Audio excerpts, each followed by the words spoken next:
So welcome everyone. My name is Mariana Castaño Cano, climate communication expert, founder of 10 Billion Solutions, and it is my pleasure to be your moderator today during this Human Settlement Day in this magnificent Buildings Pavilion. It is the second year we have a Buildings Pavilion.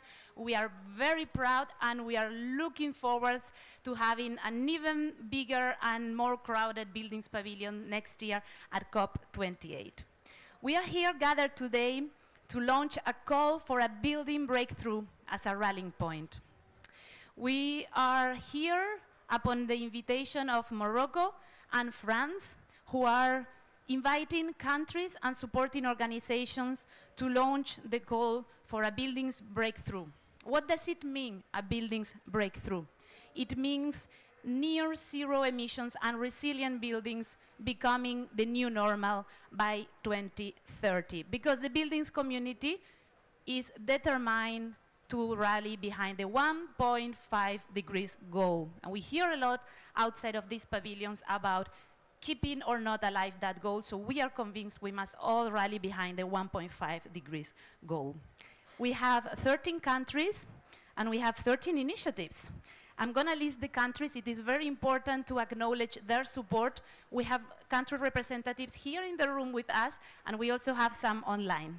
So we have here, upon invitation from France and Morocco, with the support from Armenia, Austria, Canada, Ethiopia, Finland, Germany, India, Mauritania, Mongolia, the Netherlands, Norway, Senegal, Turkey, and the United Kingdom.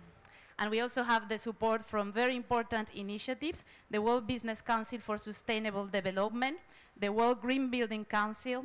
We also have the PIB, the Program for Energy Efficiency in Buildings, WRI, the World Resources Institute. We also have C40, Megacities for Climate Action. We have as well the Global ABC, of course, the Global Alliance for Buildings and Construction, who's hosting us here today, and the Solar Impulse Foundation and the Clean Heat Forum. Today is a very special day.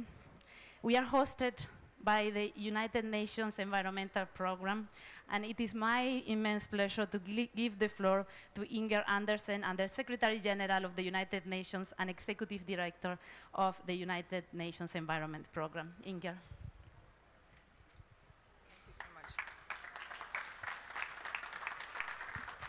Thank you so much, and good morning.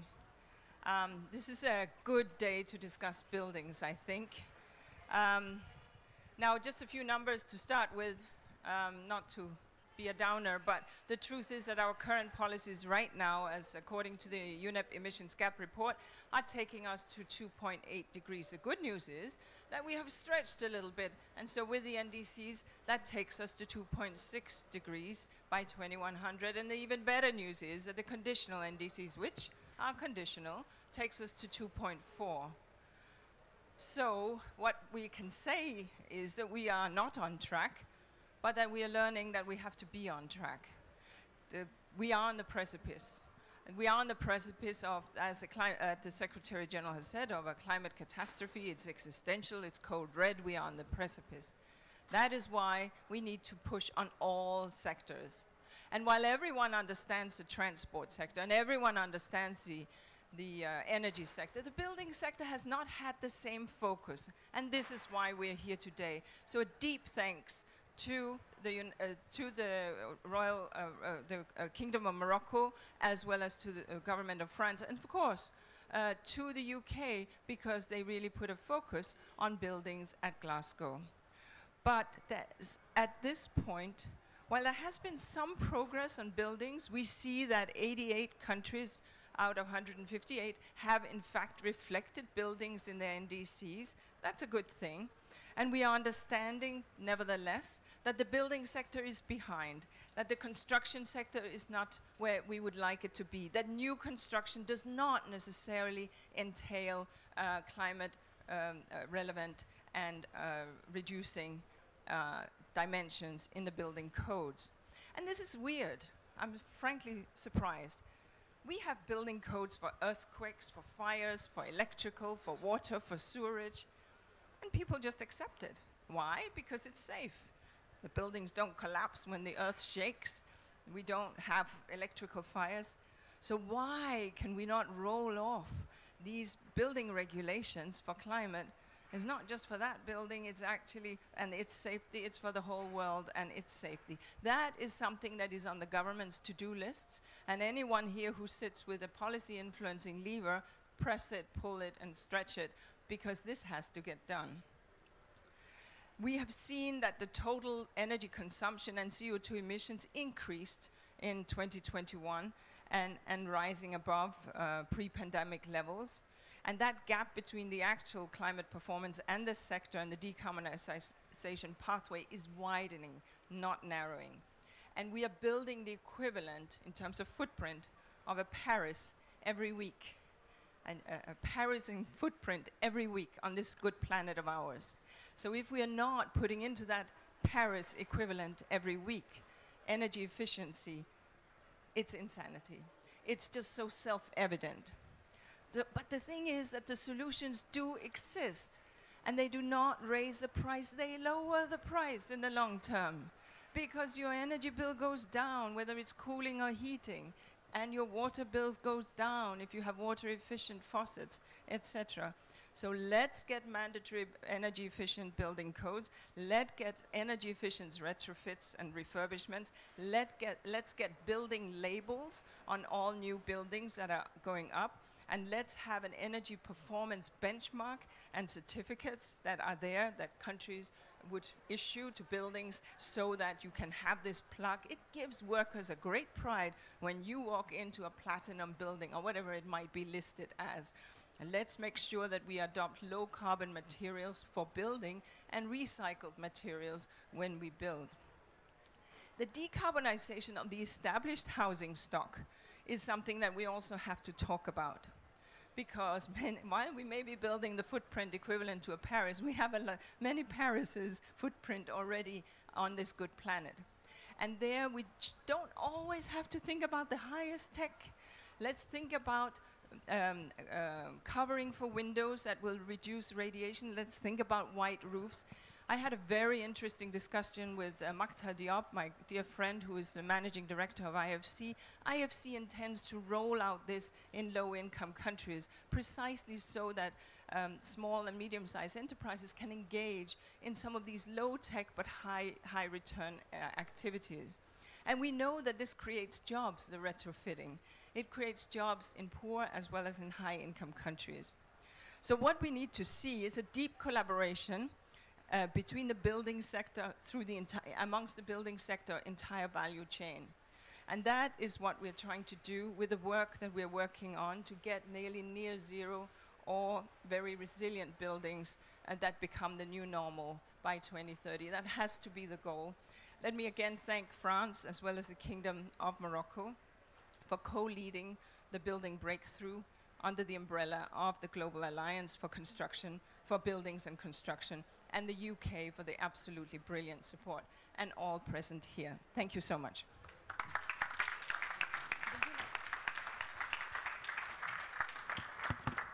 Thank you very much, Inger, for your inspiring words. We need radical collaboration, and these are not my words, these are Nigel Topping's words. Nigel is an advocate, a passionate defender of this radical collaboration that we need to transform the way we live, we work, and we build. We pass the 8 billion people living on Earth. All deserve affordable and good living conditions, and many millions of people, as we speak today in this air conditioning space, they are lacking access to energy, access to cooling, which is vital to stay alive in a warming planet. And for this radical collaboration, we need to bring all actors to the table, and Nigel Topping knows a lot about what it takes to do that. Nigel, please, the floor is yours.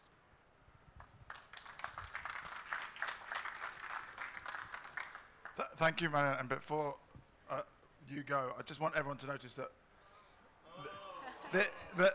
this is not a fashion statement. No. It's a scientific statement.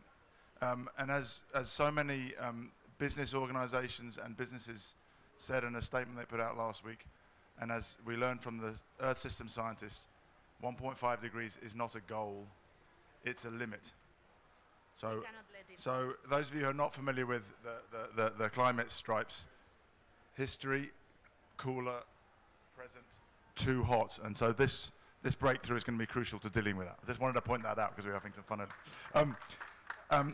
Let me start. Inga, thank you. No, go. No, I know you have to go. But I want to thank Inga as you get on the way out for pointing out the criticality of this sector, not just in reducing emissions, but also as, particularly with the retrofit opportunity, as a huge potential driver of employment.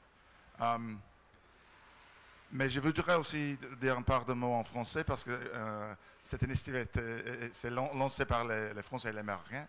Et je me suis rendu compte quand je préparais pour cette initiative que cette initiative vraiment a ses racines dans les cités de Paris et Marrakech.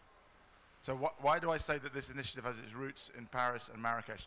Not only because it's the governments of Morocco and France who call to action today, but because this whole approach to taking a more focused sectoral initiative to drive ambition really has its roots in the Paris Agreement, when the role that I have the privilege to occupy was launched.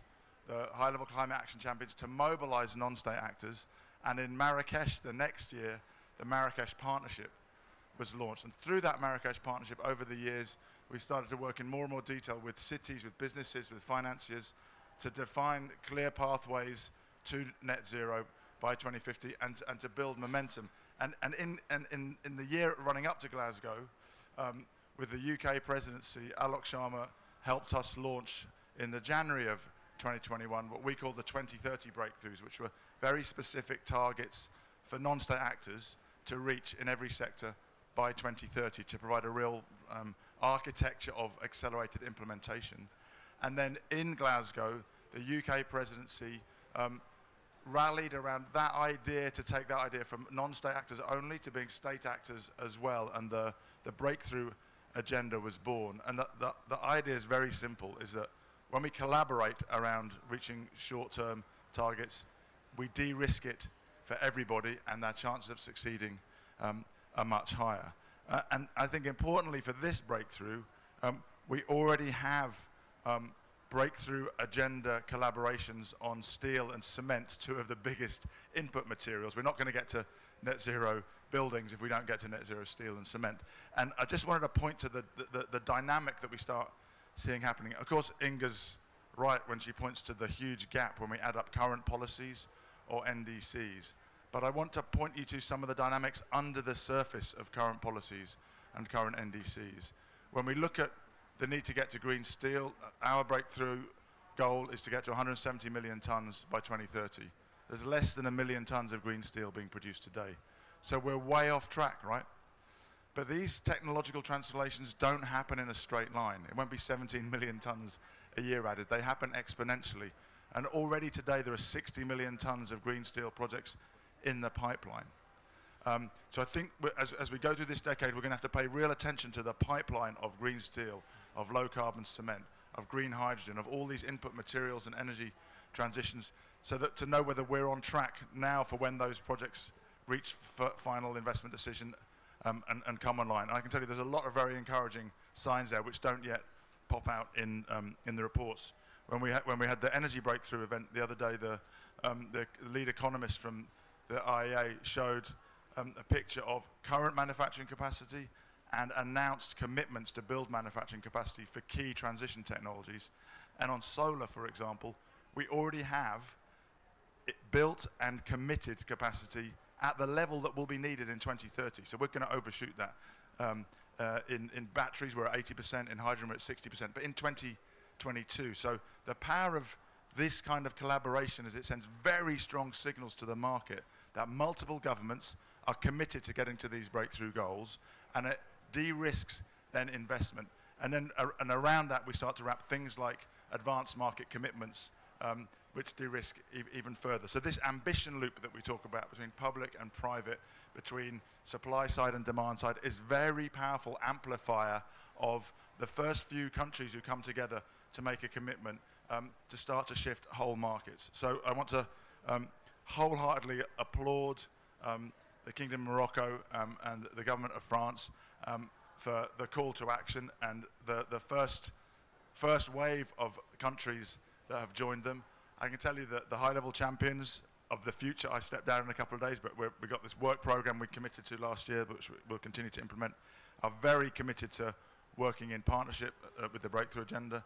We'll do another progress report with IEA and IRENA, and we'll be able to include the new sectors included next year, and the Marrakesh partners, which include over 1,000 cities who've committed to the race to zero. Many of them committed to getting to net zero way earlier than 2050, as you know. Over 8,000 businesses have committed to the race to zero, and over 500 financial institutions. So you should consider them all partners in driving this very ambitious but crucial transition. And I look forward to seeing many more countries heeding the call to action and evidence of real progress when we meet again in COP28 in a year's time. Thank you. Thank you so much, Nigel, and congratulations for these 2 intense years of work, your legacy as high-level climate champions. 3 years, it's true, because we had the pandemic, absolutely. Congratulations, you did an incredible job, absolutely. Your legacy is immense. Thank you very much, thanks a lot.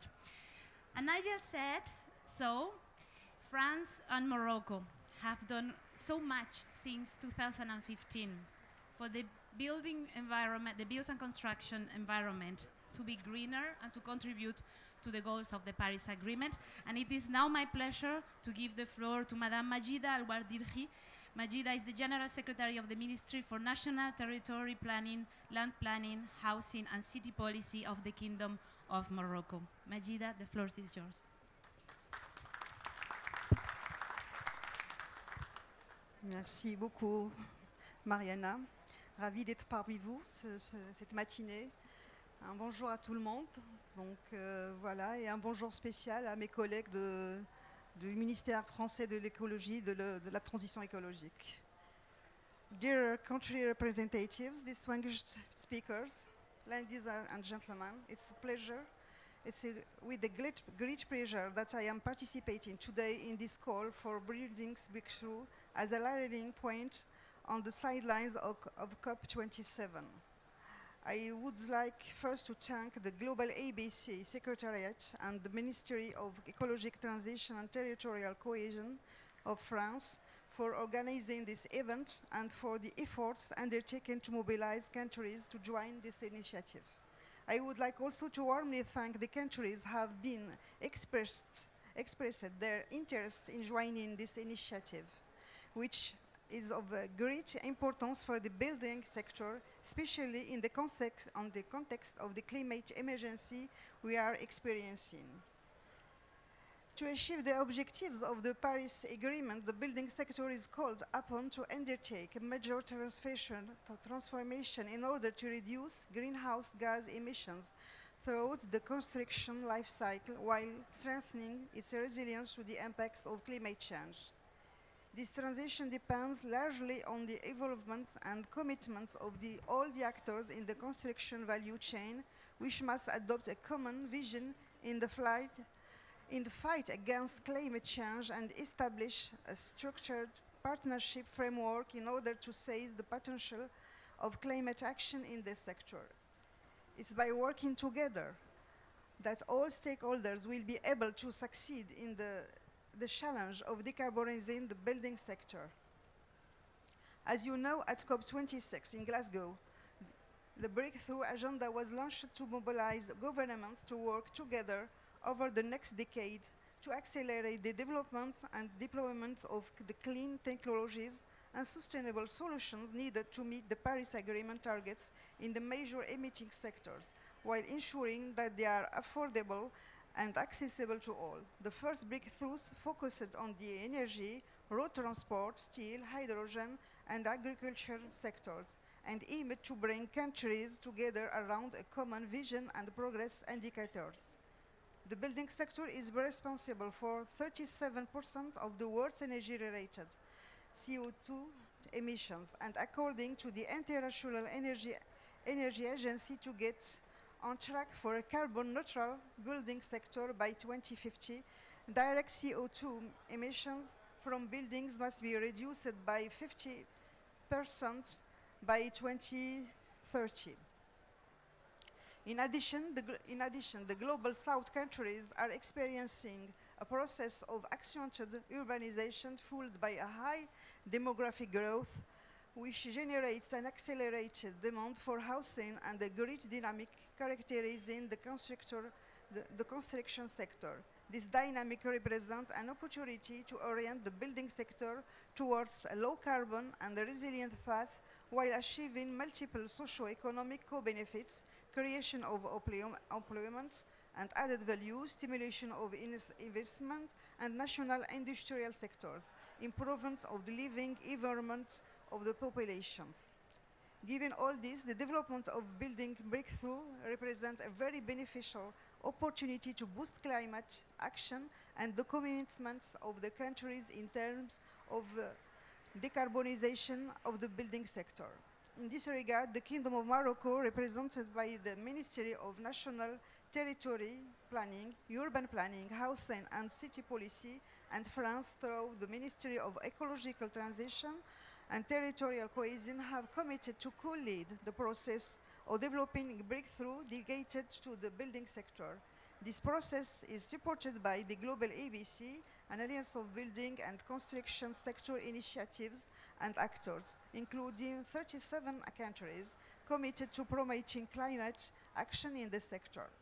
The goal of this buildings breakthrough is to strengthen international collaboration and action for systemic change in the building sector, while broadening engagement beyond the pioneering governments to accelerate the decarbonization of the building sector.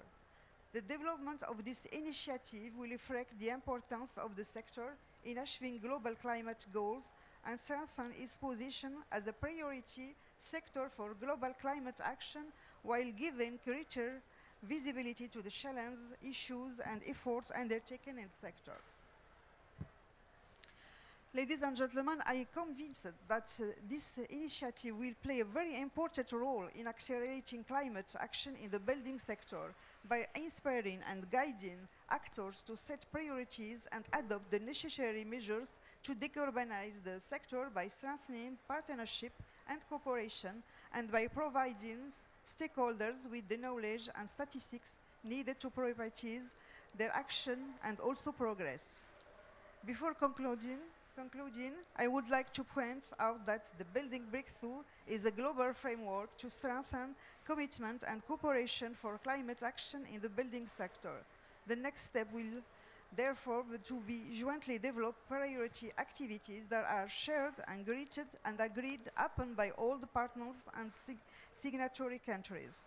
These priorities will have to include levers to advance climate action in the sector, frameworks for partnership and conventions of action and mobilization of the value chain, regulations and building codes, the strengthening of climate action in NDCs, international cooperation, capacity building, R&D. At last, I would like to reiterate my congratulations to the Global ABC and to the Ministry of Ecological Transition and Territorial Cohesion of France, and my thanks to the countries that have officially joined this initiative, while hoping that others will join this strong initiative important in the context of current climate emergency. Thank you for your attention. Merci beaucoup, Majida. Merci et félicitations pour vraiment l'exemple depuis les années que vous êtes engagés au sein de la Global ABC. Merci pour tout ce que vous faites au sein du gouvernement marocain. And we continue now. We heard a lot about the importance of COP26 and the breakthroughs in terms of transport, steel, cement, which are very important basis to also decarbonize the built environment. And now we are going to hear from the United Kingdom, from Graham Stewart, Minister of State for Climate, more details about the UK policy on decarbonizing the built environment, and we'll do after that a photo, we'll do later a photo family because there are more country representatives arriving who couldn't be here for the previous one. And it is my pleasure now to give the floor to Mr. Graham Stewart. Sir. Thank you very much, and it's great to be with you this morning, because we've got to keep 1.5 degrees alive, and what an extraordinary numbers when we look over there of the total emissions. There's 37% for buildings, and you can see the segments that are there, and therefore it's so important that this area is focused on. So I want to thank France for organizing today's event, and to the French and Moroccan governments for their initiative in taking this forward, because I guess we've, in some ways, from the negotiating work will go on and will go on for a long time, but we moved at the beginning of the UK presidency from 30% of global GDP covered by net zero pledges to 90%. And the breakthrough agenda going sector by sector, going in narrowly and going in deep, but working collaboratively, I think is absolutely the right engine to drive the change we need to do to make sure that that 1.5 does stay alive. If we're going to have, what was it that Nigel called it, the architecture for accelerated transition. I don't think I've heard that before, but I really like that, because that's what we need, the right architecture to accelerate the transition. And of course, it's not just homes, it's hospitals, schools, factories, places of worship, buildings, as I say, do constitute this extraordinary 37%. The building and construction sectors also produce more than a third of global final energy demand and account for roughly 13% of global GDP and 7% of global jobs. So buildings are a truly enormous source of emissions, and without a breakthrough in this sector, then those emissions will keep on growing. But the fact is, it's a source both of fear, if you like, but I would focus more on hope, that more than half the buildings in the world that are expected to be there in 2050 haven't been built yet. So what an enormous opportunity for this breakthrough agenda, for the countries coming on board with this to help drive change, and I hope more and more countries will do so. It's an enormous challenge, but it's a great opportunity. And it's more important than ever that we send those signals out, which again has been referred to already. We need to send signals to the market so they can invest in those new processes that will lower the emissions to be found in and through buildings. We've got to accelerate growth and create jobs, and there's probably few areas where we'll see more jobs than in both retrofit and the change that's required in the building sector. And that's why I am delighted to announce the UK's endorsement of the Buildings Breakthrough and our intention to work with participating countries towards the breakthrough goal. We are making, it says in my notes, huge strides in the UK. We are making strides. I'm not sure whether they're as huge as I'd like them to be, but we're providing support to improve energy efficiency in homes that are already built, and seeking to strengthen energy efficiency requirements for private landlords. And we're acting now to future-proof new buildings and avoid the need for costly retrofit later by creating a new future homes standard as part of a sort of regulatory framework. And we're harnessing technologies of the future, aiming for 600,000 heat pump installations per year by 2028, so that we can create a market-led incentive framework to drive growth there. But government, of course, can't act alone, and nor can the United Kingdom. We can only meet our net zero targets by working together, by ensuring that no country, community, or business sector is left behind. So to meet our goals, we must harness the full power of collective action and the different strengths that we all bring to the table. And I think with the Buildings Breakthrough, there is a plan to do exactly this. We've got to remove the trade barriers in order to grow the market for green goods. Those who do lead the way need to find that their goods and products and services can easily access other markets. And above all else, we've got to move further and faster to deploy new solutions at pace equal to the urgency of the moment. The UK is looking forward to strengthening that international collaboration, which is so essential to get our greenhouse gas emissions down in this sector. And we are confident that the Buildings Breakthrough is the best way forward to achieve this. Thank you very much. Thank you so much, Graham, for championing the initiative. Thank you for joining the call for a Buildings Breakthrough. And now we are going to hear from France. And it is my pleasure to say hello, bonjour, to Stéphane Creussat. He's the French climate ambassador. We were together at the SBs in June for a buildings event. And it was there in June in Bonn where this call for a buildings breakthrough was initiated. France, what I think everything has been said. France had a vision in 2015, the Global Alliance for Buildings and Construction. It is the proof, and this beautiful building, it's a great achievement. Congratulations for that, and thank you for your support to greening and making the buildings more resilient. Ambassador Creussat, please, the floor is yours.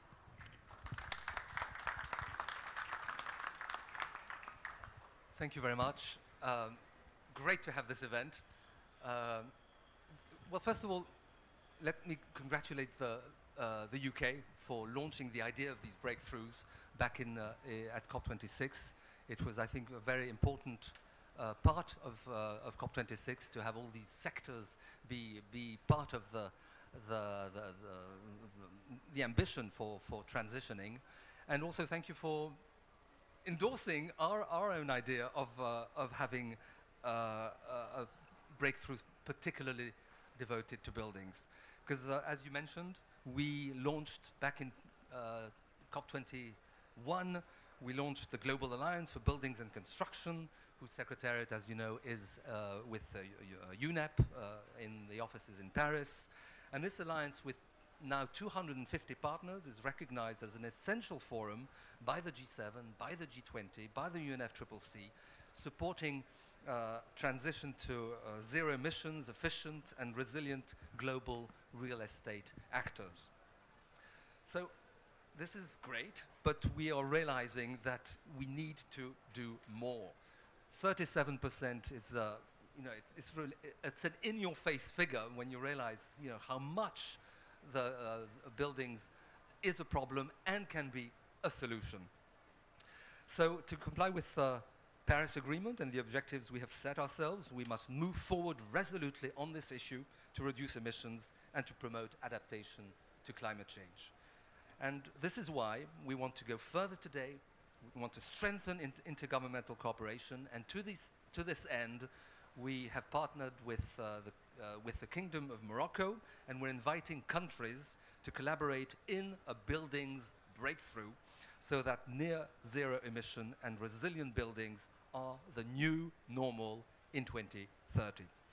And I'm happy to say that at this stage we've had about 30 countries expressing interest, and we hope this will expand throughout the next months and the next year, because our ambition is to establish during 2023 common recommendations and a system for assessing progress in the sector. And that's why our aim is to convene in 2023 for the first time ever, a ministerial meeting at global level of ministers in charge of buildings and constructions to discuss the issue. We've had that at EU level, but not yet at a global level. So we'll keep you posted on this one.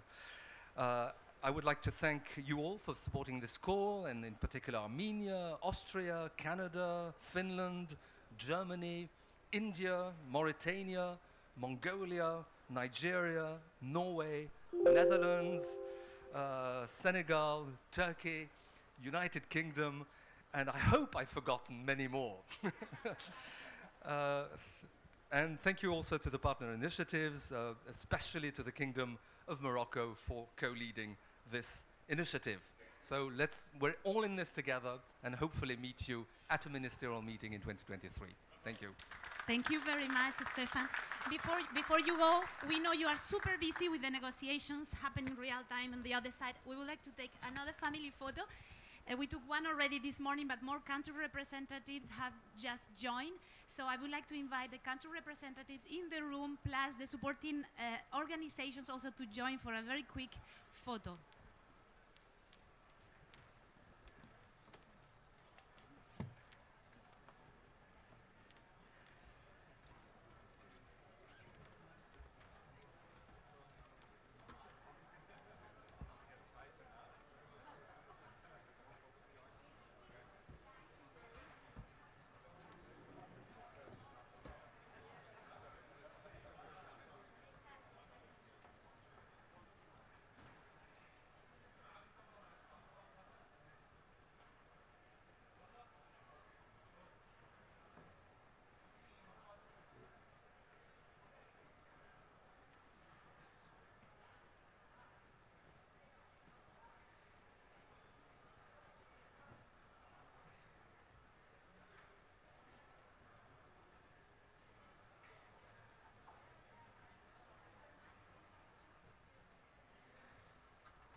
Thank you, everyone. Thank you for your patience. Also to those watching online.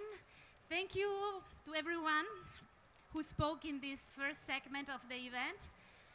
And all the best for the rest of this day, almost the last of the COP27. And now we are going to proceed to the second part of this event. It will be a round table with country representatives, and it is my pleasure. Let me please say hello before to the guests online.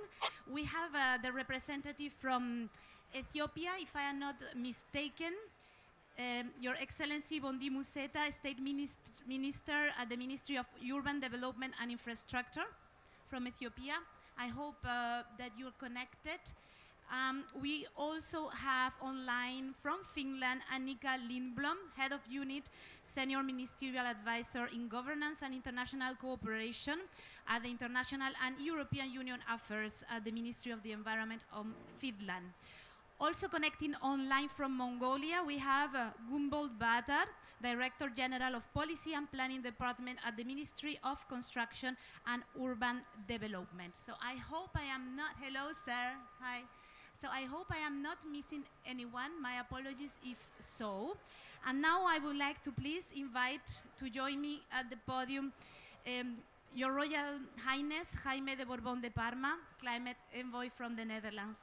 Please join me at the podium. And I would also like to invite the representative from Germany, Stefan Wenzel, Parliamentary State Secretary, Head of Delegation of the Federal Ministry for Economic Affairs and Climate Action. I'm going to take the seat with you here. And now we're going to start. Yeah, if the colleagues can bring down the sound online, we are going to start with Jaime. Thank you very much, Jaime, for joining us. We could do a Spanish conversation here, but we heard a lot in French already, but we're going to be more inclusive. And I would like, Jaime, to ask you why the Netherlands is endorsing the call for a breakthrough in buildings. Thank you very much. Yes, for those, I'm the Dutch climate envoy, but I'm half Spanish, so we were talking in Spanish before, and it's good to be here with you. So the Secretary of State also speaks Spanish. No, we'll keep it in English. It's good to be here. When I looked at the IPCC report, which was very alarming, it also showed that the window of opportunities are closing, but they're definitely there. And one of the areas that showed blue, meaning that it's affordable and achievable, and actually you can earn a return of investment, was the building sector. And so that's one of the areas when I talk to the private sector where I say, please focus on these buildings, etc. If I looked at the figures of Europe, it was 36%. I see the global figures, maybe it's 37%. And that means that the global average, we're very much on the global average, although we have a lot of innovation in Europe. And that is perhaps because we are huge energy consumers as well. But that figure really stands out, and that means that we can really make a dent with the building environment, and that's why we are supporting the building breakthrough. But also, some here also said to me there's insufficient attention in the negotiation side, which I'm also dipping in and out of, on built environment. And I was thinking, why is that the case? We had many ministers from the Netherlands coming here, but not our Minister for Internal Affairs, who is responsible for buildings. But it doesn't mean that he's not focusing on this. We're doing a lot of things on the built environment in the Netherlands, but we don't feel that's a global agenda. Everybody is finding this is a national sort of responsibility that you have to focus on. And the Netherlands is focusing on new zero-emission buildings. We have very modern buildings, one called The Edge that I visited, that has top-of-the-art technology to reduce energy consumption and have good materials to build. And all this technology can be shared globally. And we are renovating a lot of our own buildings. So we have about 8 million buildings that needs to be renovated, 1 million new homes in this next decade that need to be built. So there's a huge opportunity to do the right thing, get off gas, make efficiency and renewable energy. I think that this month we reach 1 every 4 houses will have solar. So there's a huge breakthrough, and that's very exciting. And when I speak to the solar panel producers, they're producing panels that are lighter, so they're going to go more on buildings, and flexible on rubber mats, so you can have it on curved surfaces. So for architects, this is a great challenge, how to incorporate this new technology in buildings.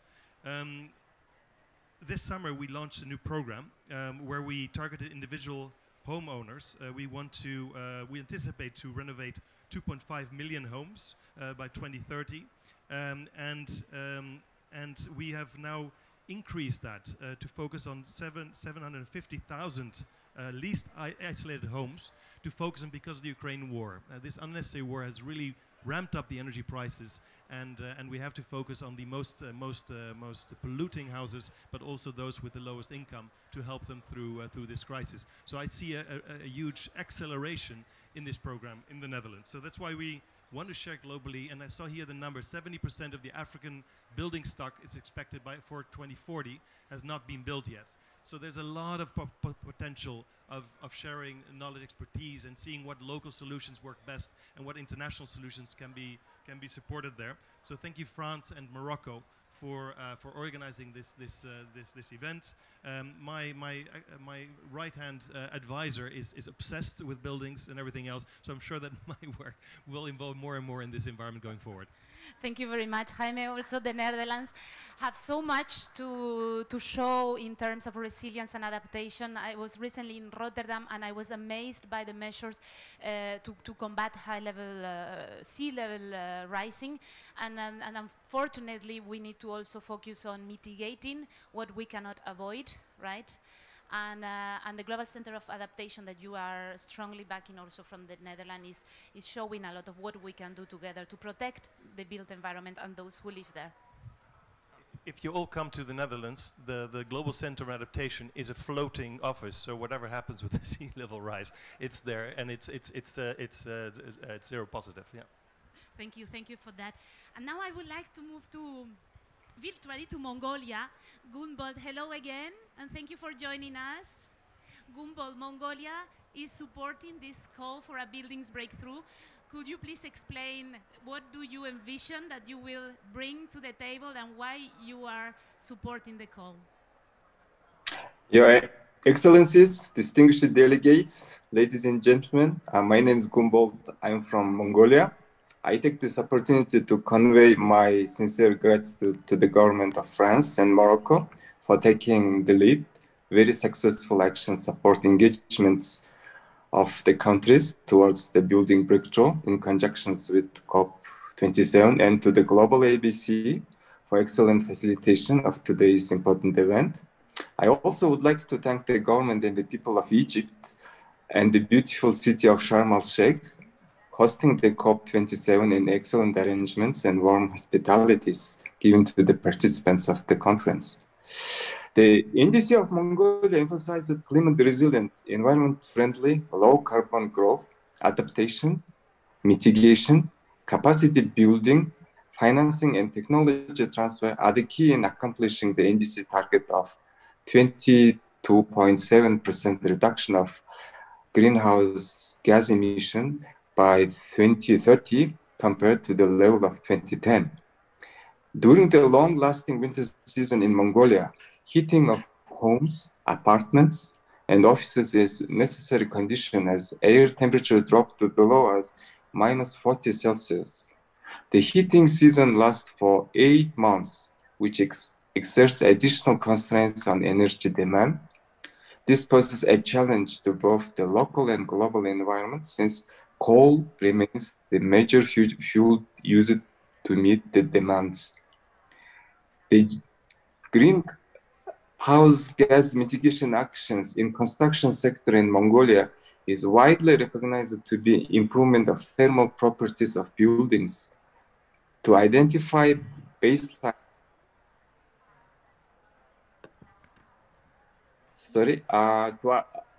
to identify baselines of thermal insulation of existing buildings and construction of energy efficient new buildings will require Mongolia capacity and knowledge, will broader focus on transformational changes. In this respect, we are supporting the building breakthrough to engage actively in the multilateral and bilateral cooperation associated with our common challenges on climate change.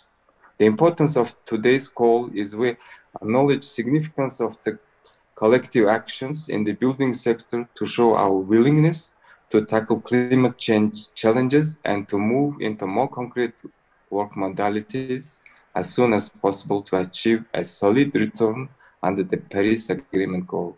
Thank you. Thank you very much. Thank you. Thank you very much, Gumbo, for joining us this morning and for joining the call. And now we move on to Germany. And to my left, there is the representative from the German Ministry of Economic Affairs and Climate Action, Stefan Wenzel, Parliamentary State Secretary. Germany is really rallying behind energy efficiency in buildings and buildings resilience to climate change. What is it your vision for this buildings breakthrough? What are you planning to bring to the table? Yeah, first let me thank France, the Kingdom of Morocco for this wonderful initiative. It's a very important item, as you mentioned, 37%.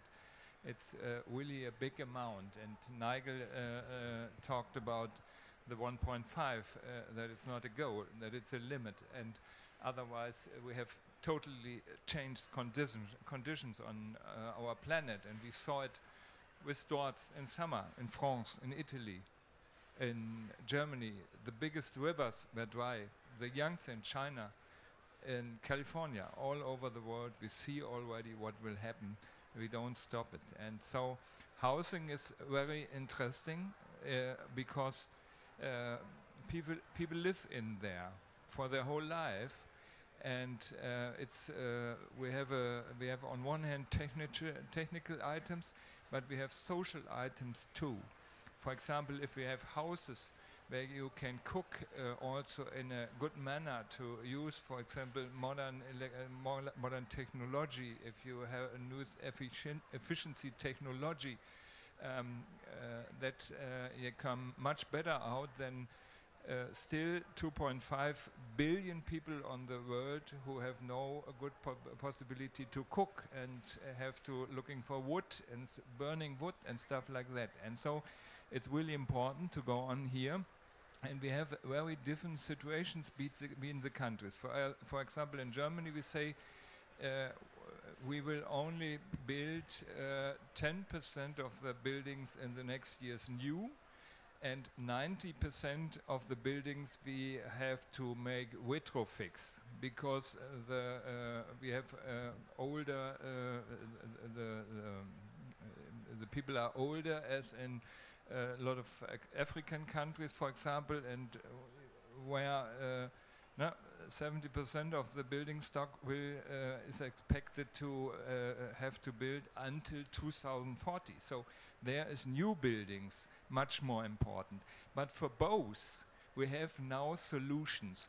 The normal house in Germany, and I think all over Europe, uses about 150 to 200 gram per kilowatt hours per quadrat meter per year. But we can build much efficiency today. We try to reach 40, so it's only 20% of that. And we can build much better. We can build now houses who produce energy with photovoltaic, and that's a goal where we can go. And I think if we share this experience, if we work together, it would be a very good possibility to reduce much of this 37% of emissions.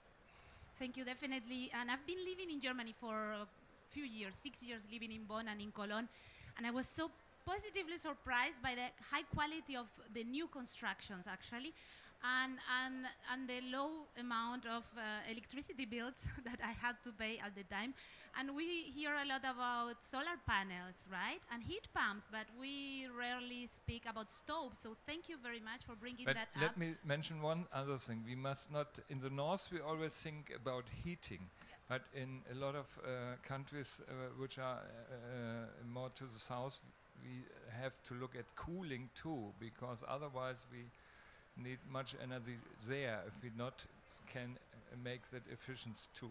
Yes, and I had the misfortune of experiencing a heat wave in Germany, and to see how the infrastructure are not yet ready there, because you're not used to that. So it is a challenge of course, for the south, but also, unfortunately, for the north. So we have a lot to learn from each other. Thank you very much, Steph. And I would like now to turn to Finland. Annika, thank you very much for joining us. And we would like to hear what is it your vision for the participation in the buildings breakthrough, and in a nutshell, what is it Finland doing to bring down the carbon footprint of your built environment? Thank you, Madam Moderator, and very good morning to Egypt from Chile, Helsinki. Unfortunately, our delegates couldn't take part in this important event, and I try to replace, and of course, pleasure to be part of this very important panel discussion. So, Excellencies, distinguished participants, Finland salutes the buildings breakthrough initiative by the French and Moroccan governments, and we find this initiative very well in line with our own national agenda. And Finland has already joined this initiative and calls for other countries to join as well. So we are aiming at becoming a carbon neutral society by 2035. And for us, buildings and construction are high in the climate agenda to achieve this goal. And this is why we are actually revising our building legislation in order to meet the future needs. And in Finland, we are in a lucky position because the buildings and construction issues are actually part of the mandate of the Minister of the Environment and Climate Change. So it is easier to integrate, of course, the buildings and construction considerations into the climate action. And our new Construction Act widens the scope of our climate actions to look at the whole life carbon emissions of the built environment. And in practice, this means that including new powerful element in our legislation for harnessing low carbon approaches in construction. These elements include a climate declaration for new buildings, limit values for the carbon footprint, and demand for life cycle qualities in new buildings. We also see that circular economy is an essential part of the climate solutions, and therefore it is included in our new legislation. We have worked for several years together with other Nordic countries in the area of low carbon buildings. In our experience, this mutual exchange of policy plans between the Nordic countries has stimulated development in all participating countries. And we see that the Buildings Breakthrough Initiative can have a same kind of an impact. So Finland finds it also very important to follow the key principle of the 2030 agenda, that is to leave no one behind. And in addition, Finland has had an active role in the implementation of the sustainable consumption and production patterns under SDG 12 in the built environment. For the past 7 years, Finland has been leading the work of the Sustainable Buildings and Constructions Program that is part of the wider United Nations 10-year framework of programs on sustainable consumption and production. Finland is committed to continue this work under the Global ABC with a focus on circular economy in the Global South. The continued work will be in line with the new global strategy for sustainable consumption and production for 2023 to 2030, which was adopted in October, with a strong emphasis on circular economy, as well as providing solutions for both the Global South and Global North. And therefore, we are happy that the Buildings Breakthrough is a global initiative where the countries of the Global South and Global North can work together and learn from each other. Thank you so much. Thank you so much. Thank you very much, Annika, for your contribution, and congratulations on your 2035 goal to achieve climate neutrality. Congratulations, it's a great example for everyone here. And unfortunately, the representative from Ethiopia couldn't join online. So Yves Laurent Sapoval from the French Ministry of the Ecological Transition is going to read on their behalf a statement. Yes, I am here the representative of Ethiopia. Bear with him, he couldn't join, and he asked us to read his statement, which I'm very glad to do. And we are very glad to have Ethiopia with us, of course. We all live the same planet, which is under threat from our own building activities. When we realize how bad climate change is, we realize that our ability to fix it is severely limited unless we have some kind of global cooperation to achieve a breakthrough at the appropriate level to address the problems associated. We can't live a day without having an impact on the world around us.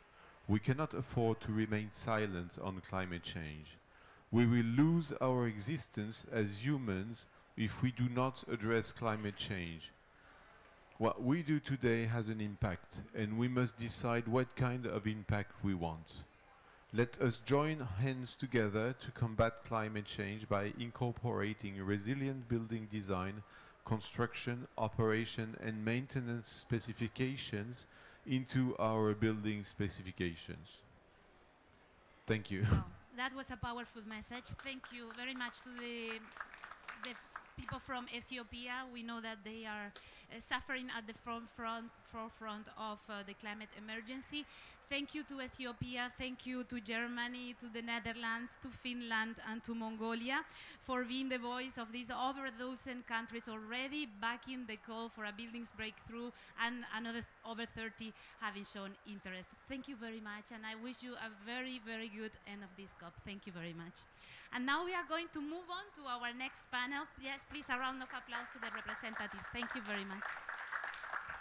And now we are going to move to our next panel, and we are going to hear from the representatives from the initiatives that are backing this launch for a buildings breakthrough. It's my pleasure to invite to the podium from the C40, Lamia Sanusi, Managing Director for Communications. From the World Business Council for Sustainable Development, Roland Hunziker, who's the Director of Built Environment at the WBCSD, but also the co-chair together with Frank for the Global ABC. I would like to invite Mike Enskat, Head of Infrastructure Section at GIZ, in representation of the Program for Energy Efficiency in Buildings, PIB. Audrey Nugent, Director for Global Advocacy, is here with us today. Audrey, hello. From the World Green Buildings Council. From the Clean Heat Forum, we have David Smedic, Federal and International Policy Manager, Carbon Free Buildings Team. Hello, and I'm gonna sit there, and I wish I had more mics. I think there is only one around. Okay, so we're gonna share that one. Thank you, Mike. And Mike, you have the mic. So thank you. Let's start with that.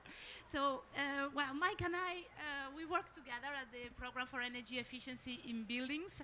And yeah, reducing energy intensity per square meter is the key goal. Stop wasting energy. Why don't we use plain words like, let's stop wasting energy? And then the notion of stop wasting, it's something that people can relate more than probably very difficult equations of energy efficiency per square meters and difficult scales with color codes. Mike, we would like to hear from the PIB why you are supporting the buildings breakthrough, and what is the PIB bringing to the table? Yeah, thank you very much, Mariana. Thanks for inviting PIB to this panel. And we're very proud and honored to support the breakthrough agenda. I think the why it is necessary was very well laid out by the previous speakers. So I just want to say a few words about who we are as a program and how we work and what we want to achieve. So it's the Program for Energy Efficiency in Buildings, we call it PEEP, is a joint initiative by Germany and Germany that was launched a couple of years ago. It is implemented by 3 agencies, 2 French agencies, the Agence Française du Développement, the French Development Bank, as well as the ADEME, the French Agency for the Ecological Transition. And on the German side, it's the GIZ, it's the organization that I represent. It's the German Agency for International Cooperation. It's a part of the German government. So we decided a couple of years ago to put our capacities together, both on the financing side that the French AFD brings to the table, and also on the side of capacity building policy advice that the ADEME and the GIZ can bring to the table. And the objective is really to promote the global transition and to help partner countries across the global south to address all the challenges that we see around here in this beautiful pavilion, and to really make very concrete progress on the ground, both with regard to existing buildings, but with a particular view on all the many buildings that will appear between now and mid-century. So we put our efforts together with funding from the AFD, from the German Ministry for Climate Action, and also from the European Union. They are also financing part of our activities in the Mediterranean. A lot of the country activities is focused on Africa, North Africa, but also increasingly Sub-Saharan Africa, and the case for action is very well written up here at the wall. And we're also very, very proud that a couple of days ago, basically, the Green Climate Fund, the board decided to support the P program with a volume of more than 200 million US dollars to expand the program into many more countries, and to help partner governments at all levels of government, national, regional and local, to create the necessary environment for investment, but also to work very, very concretely with project developers, with architects, with the building industry to make the advances that are necessary. Thank you very much, Mike, and congratulations on the new programs, PIP-Med and PIP-Cool. The PIP family is growing so fast, and it's beautiful to see that, because it means bringing better buildings to people everywhere. Congratulations on that. And now we're going to move to the city level. Mega cities, but medium-sized cities. We know that urban population is growing fast, very fast, and with that, a lot of challenges as well. So, Lamia, I would like to bring Mike, please. Yeah, no, this way, Mike. Thank you. So, Lamia, from the city's perspective, how do you see your contribution to the building's breakthrough? Thank you very much. So just a little bit about C40 cities, because obviously, you know, it's been very exciting, and thanks to France and Morocco at the national level for showing leadership on this. But subnational commitment is also incredibly important, because the reality of it is most of us live in cities, and and the density of these cities and the buildings in those cities make up most of the emissions of those cities. So a little bit about C40 cities. We are a network of 97 cities, mostly mega cities, and all of those cities have committed to 1.5 degrees climate action plans by 2030. It is actually conditional of their membership that they have to not only develop those plans, but also continue to deliver them and stay on track year on year. Now, these plans include high impact actions on buildings, which account for, on average, about 50% of emissions in our cities. And we also have a city leadership commitment, the Net Zero Carbon Buildings Accelerator, which has been in place since 2018. And in this, we have 28 of our 97 cities are already on track to deliver net zero carbon new buildings by 2030. And we work with existing building owners to transform the existing stock to net zero carbon by 2050. It's really important because buildings, are going to stay on for generations and generations in our cities. And if we don't act on it now, and if cities don't act on it now, we're going to be locking in this problem for our children, our grandchildren, and it's not going to be sustainable in the long run. And one thing I want to point out as well for C40 cities is that we work both with the Global North and Global South. So our network of cities are across Europe, North America, Latin America, here in Africa, across the whole globe. So the way that we're looking at this problem, and we very much welcome this breakthrough because of the advances it's going to make at the subnational level, where financing for a lot of these commitments can be quite challenging as well. And just if you just an example here in South Africa as well, we have, or in Africa as well, in South Africa, we have 4 cities, Tshwane, Johannesburg, and Cape Town, and Durban, who are all developing net zero carbon building codes, with Durban being the first city in Africa to put this in place. And I think that just goes to show that we can see leadership both in the Global North and in the Global South to address the different issues and come at it from different perspectives and really show the leadership that cities can make in this space. And the innovation, I just learned that many cities in Africa are naming heat officers, like, because it is important. It is not just, it's like as dangerous as traffic. Heat can be a killer and a silent killer. So cities are innovating measures that we could easily incorporate at a much higher scale. Yeah, we actually have in Europe, actually, Athens appointed the first European chief heat officer. You know, Athens this summer, I think, I was there in August, reached 40 degrees and upwards, and it was difficult for the city. But also, buildings are a leading cause for air pollution. I do have a stat here around, yeah, we estimate that about 500,000 people die each year from air pollution coming from buildings. So it's both a public health issue as well as a climate issue. Definitely, yeah. Very often when we speak about air pollution, we think about the outdoors air pollution. But for many people, indoors air pollution is still an issue. The German representative was underlining the importance of clean cooking devices, stoves, to prevent these deaths. Thank you very much, Lamia. Thanks a lot. And now I would like to turn to the Clean Heat Forum, David. What is it? First, why is for you, for your organization, this buildings breakthrough important? And what are you bringing to the table, David? Yes, thank you. I really appreciate the opportunity to speak this morning, and thank you to the Kingdom of Morocco and to France for calling the Buildings Breakthrough. Again, I'm David. I'm with RMI's Carbon Free Buildings Program, and RMI supports the Clean Heat Forum, which is a multinational and stakeholder initiative launched at COP26, led by the UK government and a lot of the other support from a lot of the other countries that have been speaking here today. And we work to collectively share clean heating technologies and best practices and raise collective global ambition on clean heating policies and solutions. We're excited to support the call for the Buildings Breakthrough today because we are in the midst of the decisive decade on climate. Our work at the forum is grounded on the Marrakesh Partnership goals, aiming to limit climate change by 1.5 degrees C, and the breakthrough is a critical opportunity to help achieve that. We're excited because the Buildings Breakthrough, as we kind of talked about, looks at the building sector holistically, and as the Clean Heat Forum, we are specifically focused on heating, but that is because it is one of the key pieces of the puzzle to decarbonizing the building sector. Globally, about 50% of energy demand is actually tied to heating. About half of that, again, is specifically toward meeting heating demand in buildings.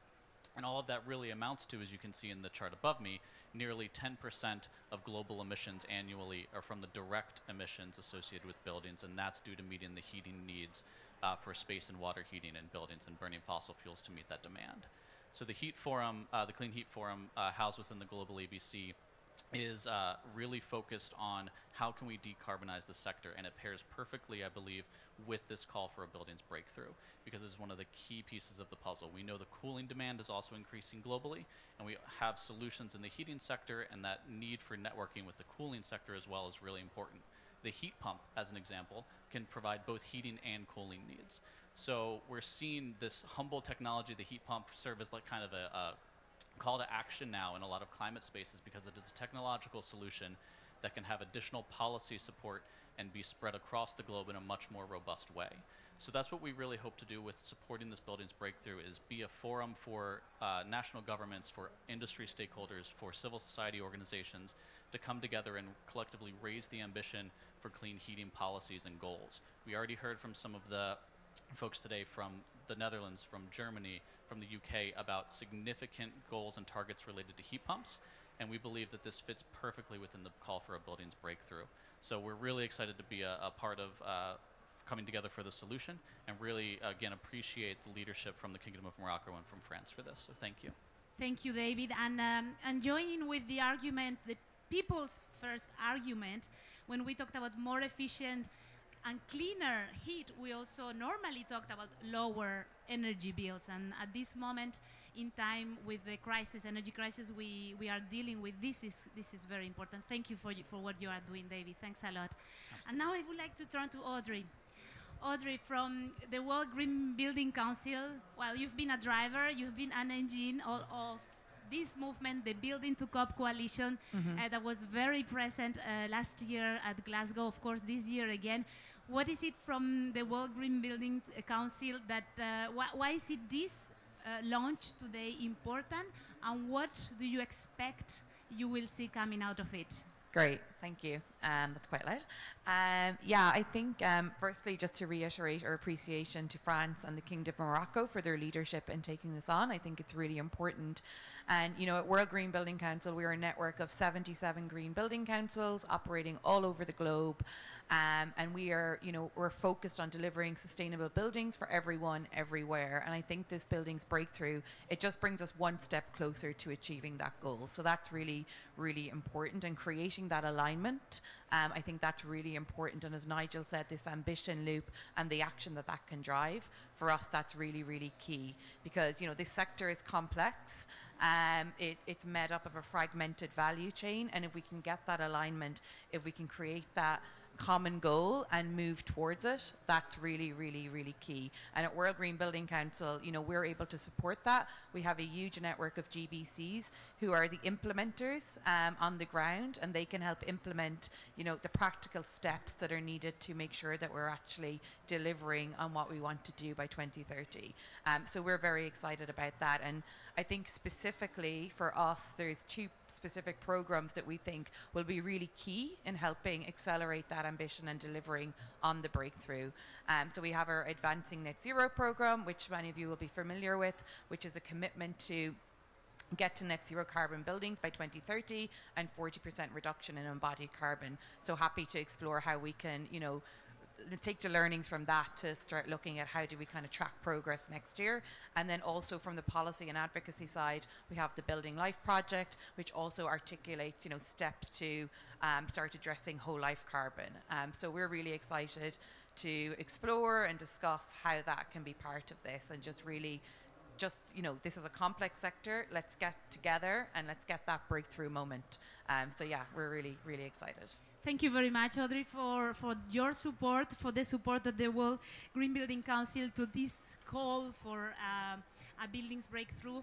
The work you do through your networks is critical to bring this down to the ground and rally behind this call, all the actors. And now I turn to Roland.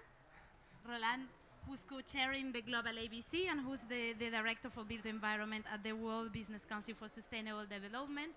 And is the person I personally turn to every time I need to make sense of this whole thing of what is going on at the COP and having to do with buildings, right? And what I really like is Roland's iBird view of things, kind of bringing together these two worlds, right? The negotiations world with the buildings world. Roland, after 2 weeks almost at COP27, with this important landmark event today, this call for a buildings breakthrough, how do you feel that COP27 is making a difference? And what are your hopes for what is it opening up now for the buildings environment, and how can this energy help move forward the other side of COP? Thank you very much, Mariana. I'm very honored. Let's hope that this COP is when we start bending the curve. The dip in 2020 of emissions in the built environment was only due to the pandemic. There were no structural changes, so they have gone up again last year. So with this very strong signal from the breakthrough and all of us here, I really hope we can work on reducing that. But let's go back to the political process. So last weekend, over 200 businesses and civil society organizations wrote a letter to the negotiators assembled through the Women Business Coalition that we are all in for 1.5, and we do not want that to be watered down because it is a limit, not a target, as Nigel Topping has reminded us today. Now, the built environment is 40%. We like round numbers. We know they're 37, but you will also see the 6% additional, so we're probably more than 40%. And we're still going up. So only a system-level approach and radical collaboration can bring us to achieve that goal. In WBCSD, we bring together global companies, so they come from many different sectors combined.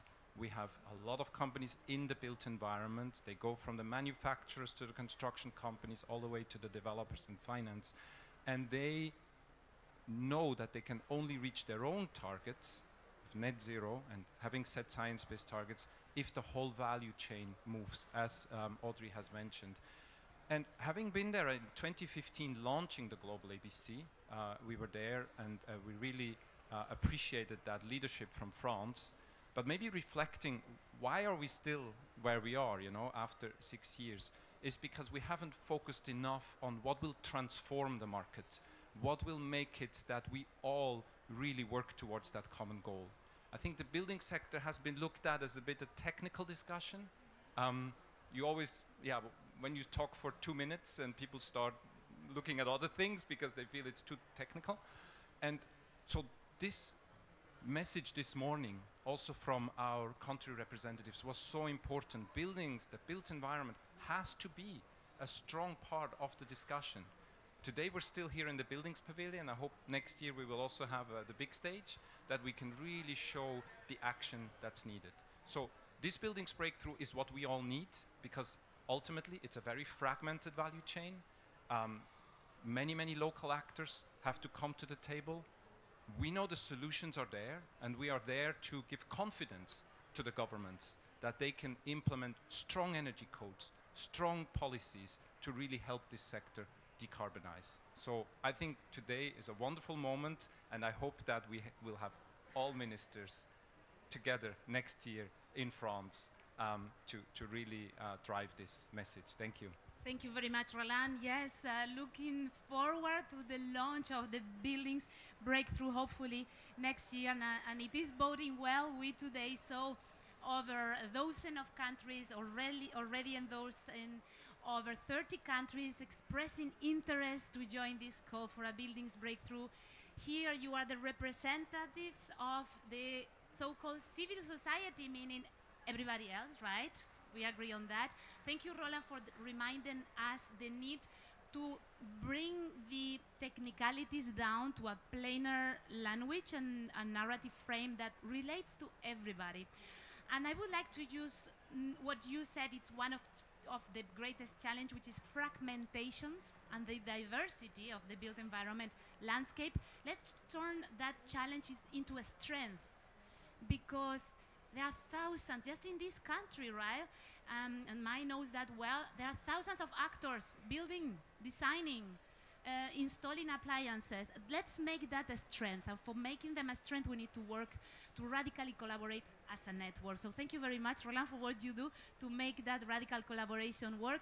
And I would like now to wrap up thanking, of course, all of our speakers, Lamia, Roland, Mike, Audrey, and David. Thank you to the countries we had today online and in person. Thank you for the United Nations Environment Programme, the Global ABC colleagues, for hosting this launch. And of course, thank you to France and to the Kingdom of Morocco for showing such a leadership.